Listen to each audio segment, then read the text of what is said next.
Bonsoir à toutes et à tous. Donc Jean-Pierre Serrier, je suis ici même.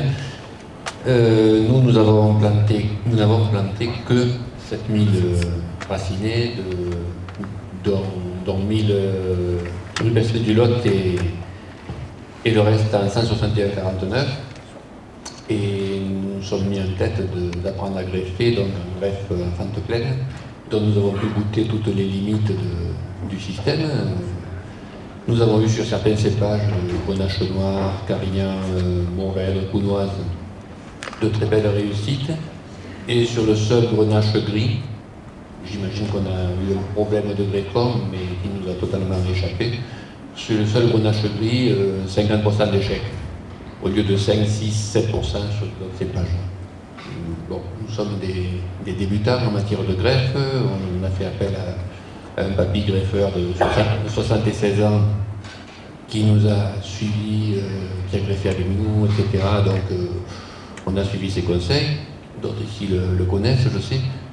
Mais l'échec vient sûrement du greffon. Et donc le problème,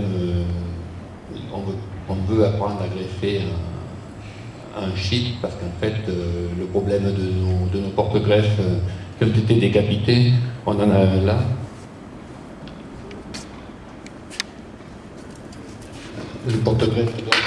Le porte-greffe a été décapité, greffé. Je vais le mettre devant le fond blanc. Voilà. Et donc si la greffe ne prend pas, ça a été le cas de ce greffon qui n'a pas poussé. On a une pousse totalement anarchique du porte-greffe qui reste vivant mais quasiment ingreffable.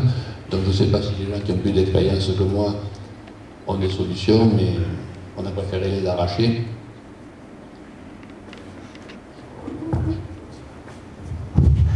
Ce qui s'est passé pour nous quand on est dans ces situations-là, c'est qu'on a tendance à ébourgeonner le bas du porte-greffe. Je vous ai dit qu'il n'y avait pas de boulot dessus, c'est un peu faux. On le taille en bouquet dessus, on ne s'embête pas, hein, on coupe n'importe comment. Par contre, on a eu tendance à ébourgeonner là-dessous, ce qui fait que souvent le tire-sel est un peu plus haut, et donc on peut regreffer, enfin Marc peut regreffer après dessous un peu plus. Donc c'était un peu l'avantage.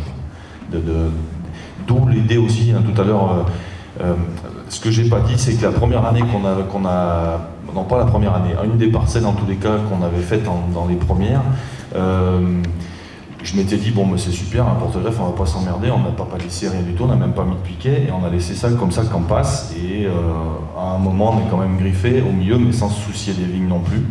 Et ça c'était pas une bonne idée parce que en fait les porte-greffes ont eu tendance à pousser, coucher un peu dans tous les sens. Ça a été beaucoup plus difficile après pour les greffeurs de travailler, et ça a été beaucoup plus difficile derrière pour nous de travailler aussi. Donc maintenant ce qu'on fait, ça demande un tout petit peu plus de travail au départ, c'est qu'on les plante, et on les tuteur tout de suite avec les tuteurs en bois que vous avez vus, et on va les attacher éventuellement même pour qu'ils restent tout à fait droits et ne pas avoir de problème, de manière à éviter le cas de figure qui s'est présenté. C'est-à-dire que si une greffe ne repart pas, on s'en fout, ça repart de la tête au-dessus et on peut regreffer l'année d'après sur le côté à même hauteur ou un petit peu plus haut, un petit peu plus bas sans problème. Voilà, donc le greffe en fente pleine, on a décidé de tirer un trait dessus chez nous. Disons que c'était un petit peu ce qui m'avait fait peur. Je vous ai dit que François, donc mon patron qui a pris sa retraite quand je suis arrivé, François lui greffait les vignes effectivement sur place, hein, greffe en fente, on était tel porte-greffe, même taille et on butait, hein, ce que vous avez tous vu ou connu ou entendu parler. Donc vous avez entendu parler. Donc moi cette greffe-là me faisait peur pour le risque de qu'est-ce qui se passe si jamais la greffe ne prend pas. Ah on repart plus bas. Ça, cette idée-là pour moi elle ne me plaisait pas du tout. C'est vraiment pour ça qu'on est resté sur le raciné extérieur et greffé avec la méthode. Et en plus, avec pour moi l'avantage qui a été développé tout à l'heure par Marc et que Rémi vient de reprendre aussi, c'est que là, pour le coup, il s'occupe que de son enracinement, on s'occupe de rien d'autre.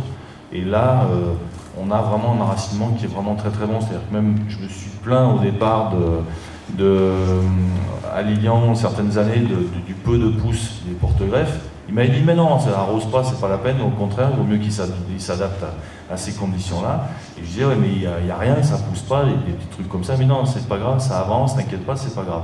Et effectivement, l'année d'après, ou 2 ans après, on a développement végétatif qui peut même parfois devenir impressionnant. Donc ça, c'était important. J'ai quelque chose à dire. Ouais, juste un complément de témoignage.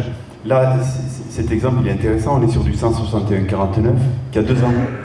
Donc, on voit quand même, c'est vrai, la puissance du système racinaire. Nous, déjà en pépinière, on le voit. On fait des francs de pied aussi. Et sur les racinés, on voit sur ces 2 produits des systèmes racinaires dès la première année qui est très puissant. Voilà, donc c'est vrai qu'au début, c'est pas facile, parce qu'on est à contre-courant de ce qui se fait. Et c'est assez compliqué pour nous, mais voilà, ça fonctionne plutôt bien. Et je trouve que c'est assez rassurant de voir quand même qu'au bout de 2 ans, un 161 qu'on critique tellement, 3 ans, pardon, 3e feuille, puisse donner un tel système racinaire. Juste une petite remarque, c'est que de temps en temps, on nous fait venir, des vignerons veulent faire des fosses, et pour voir des problèmes de dépérissement, etc. Et on est surpris, ça fait plusieurs fois, peut-être pas cette expérience, mais quand même on est un petit peu surpris quand les vignerons font des fosses au pied de leurs vignes qui ont une 20aine d'années, de voir le système racinaire qui est très... on le cherche quelquefois. Voilà. Donc je trouve que le système racinaire d'un greffé soudé, d'une vigne qui a une 20aine d'années, nous paraît comme ça, alors c'est que des observations, on ne va pas se mettre à écrire ça, voilà, on se dit qu'il est quand même relativement faible. Et c'est vrai que, Katia, tu te rappelles de plusieurs exemples où on ne retrouve pas des racines aussi grosses. Et sur les vieux cèpes, on retrouve en effet ces racines qui ont des diamètres qui sont relativement importants parce qu'ils ont été implantés avec des racines. Voilà, c'était juste pour reprendre... Ça m'a fait rebondir dessus, j'ai oublié de signaler ce truc. J'ai retrouvé mes notes, j'avais mesuré le diamètre en 2008, on était à 10 mm quand on a planté les porte-greffes en moyenne. Et on est entre 40 et 60 mm maintenant qu'on fait le... Ça c'est sur le diamètre. Et on avait fait venir pendant un an Claude Bourguignon, que certains connaissent. Il avait regardé l'enracinement et il avait trouvé ça extraordinaire. Effectivement, on avait des racines comme le pouce, donc en 3e feuille ou 4e feuille. Donc ça, c'est une certitude qu'on a un enracinement qui n'a aucun rapport avec un greffé soudé. Autre chose qui me vient au fur et à mesure, je crois que pour que ça fonctionne bien, ce système il faut considérer qu'il n'y a qu'une seule équipe. Il n'y a pas un prestataire, un fournisseur, un client, un fournisseur. Il y a juste une équipe, c'est-à-dire le vigneron et son personnel, le pépiniériste et l'équipe de greffage.